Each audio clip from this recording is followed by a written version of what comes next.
এই ভিডিওটা নেওয়া যখন হচ্ছে আয়নের ব্লাড টেস্ট করতে গিয়েছিলাম থার্সডেতে।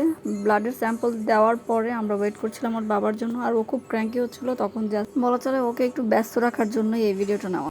তখনও ওর গায়ে হচ্ছে 104 জ্বর, পুরো 24 আওয়ার্স ওর 104 জ্বর ছিল। সিরাপ সাপোজিটর কোনো কিছুতেই যখন কমছিল না, তখন আমরা ডিসিশন নিলাম যে ওকে হসপিটালে অ্যাডমিট করব। রাত 2টার সময় ওকে হসপিটালে নিয়ে যায় অ্যাডমিট করতে।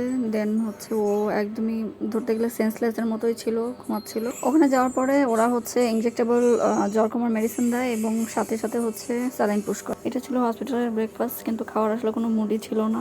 তো ওর কিন্তু হচ্ছে মানে জ্বরের সাথে সাথে আবার একটু বমিও হচ্ছিল। আমরা সবাই আসলে ভয়েই ছিলাম কেন এরকম হচ্ছে। এর মধ্যে ওর অবশ্য টেস্টের রিপোর্টও রাতেই চলে এসেছিল, ডেঙ্গু নেগেটিভ ছিল, কিন্তু ফিভার কোনোভাবেই কমছিল না। এই তো পরের দিন হচ্ছে আম্মু আসে ওকে দেখতে, তারপর আরও ওর ফ্রেন্ডরাও আসে, আয়নের ফ্রেন্ড প্রায়শ আসে। তারপর হচ্ছে ও কিছুটা স্টেবল হয় তারপর দিন, মানে থার্ড ডেতে একটু স্টেবল হয় স্যালাইন যেহেতু পড়েছে। এর মধ্যে আমরা রুম চেঞ্জ করার ডিসিশন নেই, এই রুমটা একটু প্রবলেম হচ্ছিলো, পরে আমরা নেক্সট আরেকটা রুমে শিফট করি।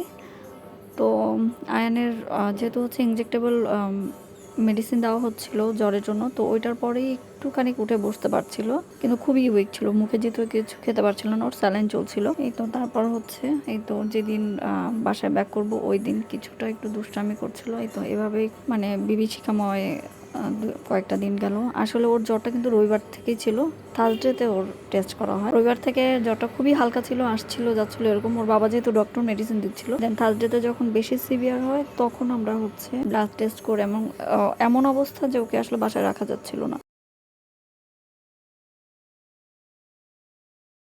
দেন হচ্ছে হসপিটালাইজ করতে হয়। তো এই তো মোটামুটি আয়ান এখনো বেশ উইক, সবাই আয়ানের জন্য দোয়া করবেন।